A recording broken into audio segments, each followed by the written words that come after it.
This is the Sega Mega Drive.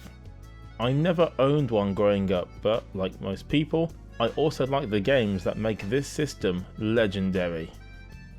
However, my main interest in the Mega Drive is its CD-based peripheral, the SEGA CD, or Mega CD as it was called here. I've always wanted to get one and experience the games, but finances put a quick end to that dream. Until I learnt about Everdrives, and now the Mega Everdrive Pro seeks to make my reality come true. Time to see what the fuss was all about.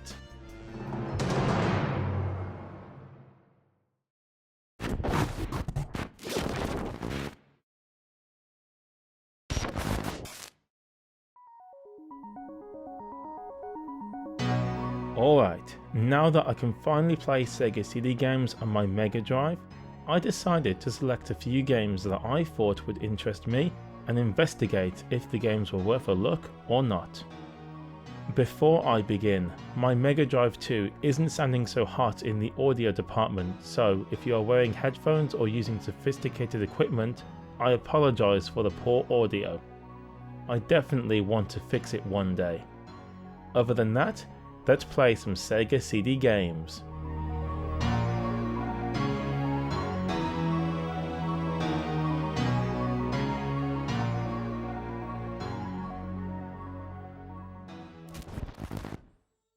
Let's begin with Three Ninjas Kick Back, a game based on the movie of the same name. I've never seen the movie, and it also turns out that the game was only released in North America. Right. Three Ninjas Kick Back is a side-scrolling platform game, and a pretty average one, as you can see. You go around collecting items, trying not to die in the process.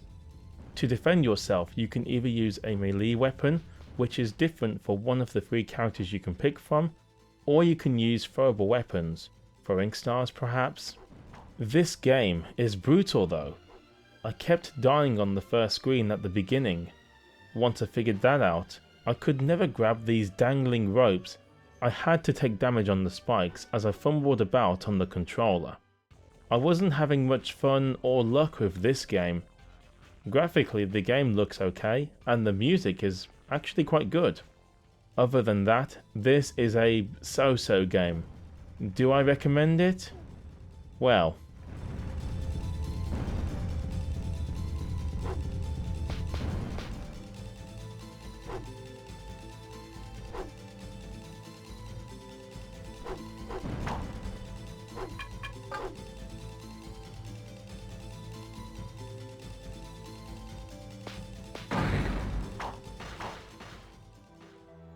next up, it's Batman Returns. It's also based on the movie that I've watched quite a few times now. I was aware of the platform sections which are apparently awful. Luckily, I selected the driving only button and got going. This game looks really good, I have to say. Nicely detailed sprites and environments, and the sprite scaling is pretty well done. A lot of work went into using the Sega CD's new capabilities on this title, and that makes me happy. Alright, these sections are 4 driving missions where you need to destroy enemies within the time limit while also trying to survive yourself. You have unlimited machine gun like rings you can fire, and missiles to aid you in ridding crime. Ramming is also an option, albeit a risky one as you can see here. When you ram, sometimes you take damage, and other times the enemy takes damage. The graphics, sound and music are very well done in this game. I was loving the experience, even when I lost the mission. I just wanted to try again. I really like this game, definitely one to check out for the Sega CD.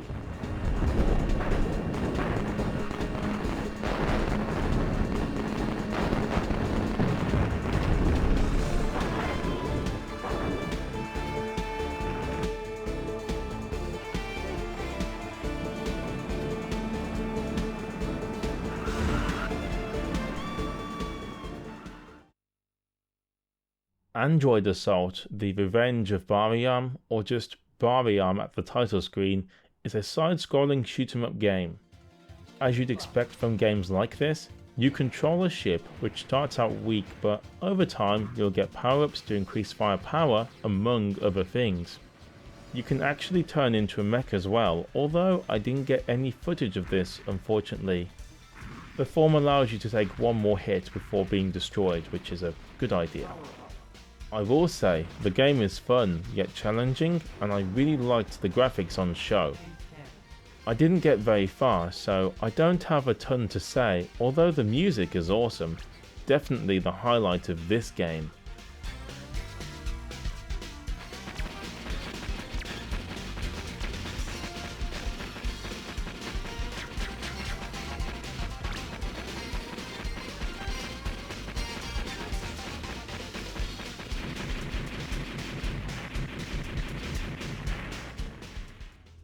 Let's check out Eternal Champions next. This is a 2D fighting game, and you folks know I love this genre. Beating up foes can make for a great time, if done right. Now, I only played this game for this particular episode for the first time ever, and I'm not impressed, to be honest.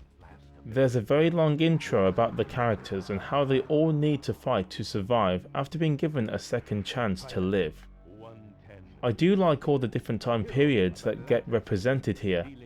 It makes me wonder how a caveman would function if one was teleported from their time to 2022. Anyway, the game sounds promising until you finally play it. The controls are a mess. Every attack and movement feels dead and stiff as a board. I never once felt in complete control of anyone. The game was set to easy mode, but my backside was kicked easily. The opponent blocks everything, and while I struggled to fight, they were just fine. God forbid if you jump kick by the way, you will always go down. I was able to cheese my way out by doing this kick move over and over with this guy, but that only worked for so long. I would still go on to lose. The other aspects to this game are alright. The graphics look pretty good overall, and the overkill moves are quite enjoyable to watch. The audio is a mixed bag.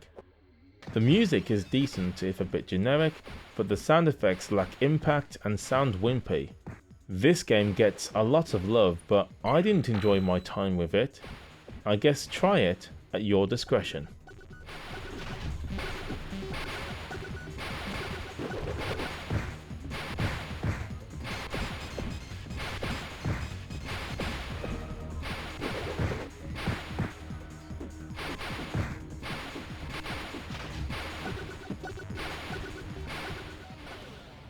Lords of Thunder is next, and it's a side-scrolling shoot-'em-up.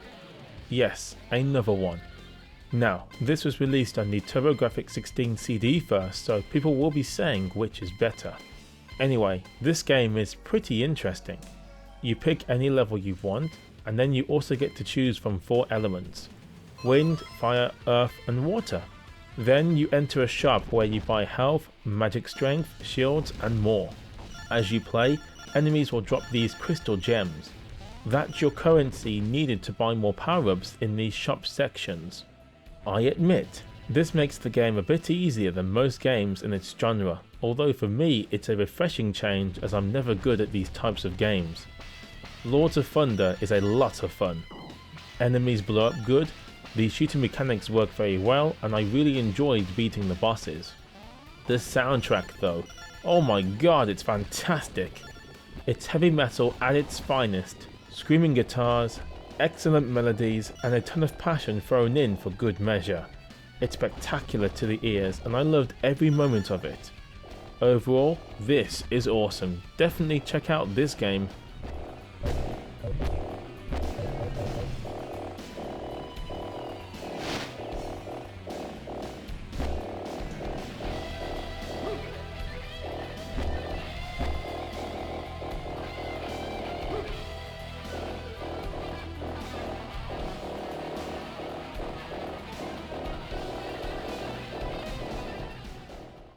Here is Final Fight CD. Actually, this is a colour hack designed to make the game look more in line with the arcade original. Anyway, Final Fight is a side-scrolling beat-em-up. You can choose from 3 characters with different abilities and stats, and you go off to save the mayor's daughter. Even the mayor himself is involved. This is a pretty basic beat 'em up by today's standards. You have an attack button which throws out basic punches and kicks, a jump kick, and then grabs where you can also throw enemies around like ragdolls. It's simple but very effective and rather fun. There's something about this game that wants me to keep pushing onwards. It's not perfect. I wish we had some special moves to use, and if you get ganged up on, you will die. That I guarantee. Of course, the game is no cakewalk either, but what did you expect?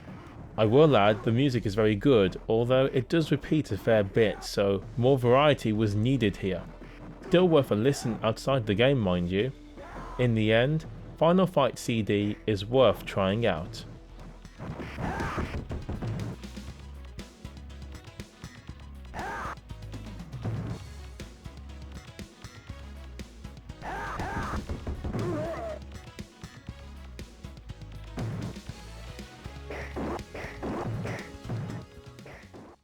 Let's have a look at Afterburner 3 next. This is the Japanese version, and I'll explain why I chose this particular version in a moment. First thing, Afterburner 3 is an arcade flight game where you simply have to survive enemy after enemy trying to get you. They'll throw missiles at you, attempt to shoot you, even from behind for good measure, and will give you very limited time to dodge them. This can be frustrating as sometimes you never see it coming. The game will also occasionally switch to ground assault where you fly lower to the ground and take out tanks and buildings for some reason. Named after its namesake, the Afterburner is the most important button.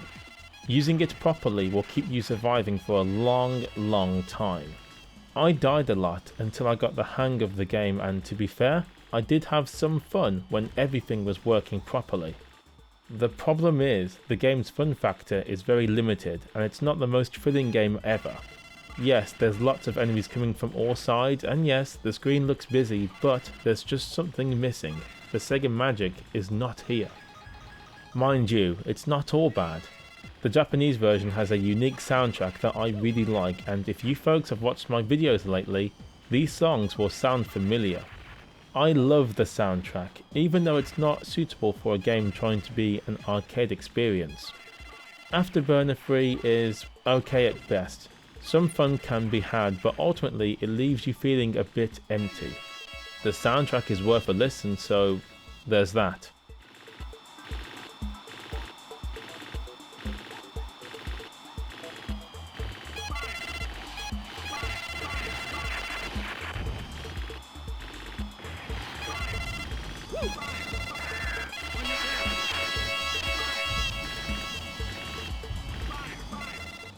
Now we have Jaguar XJ220.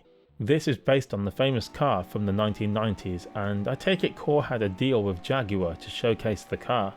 Well, the game is more like an Outrun clone, although it is a track-based racing game with circuits and countries across the world, instead of just one long point-to-point racing experience.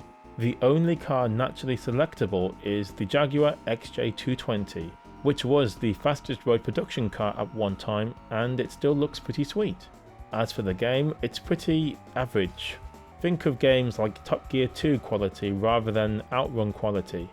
It's not a bad game, the sense of speed is decent, handling is inoffensive, and there's some pretty decent music on offer too.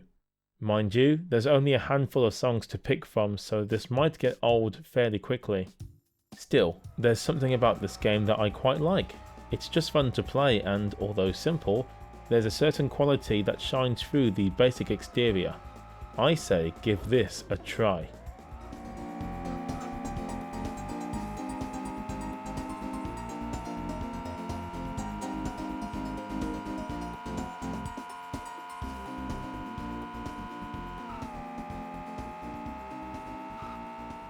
Alright, here's a quick look at the other games I tried out, and then I'll see you at the conclusion.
There we are, a decent amount of Sega CD games for you, and no matter how good or bad they were, it's a great time to play these games on a bog standard Mega Drive.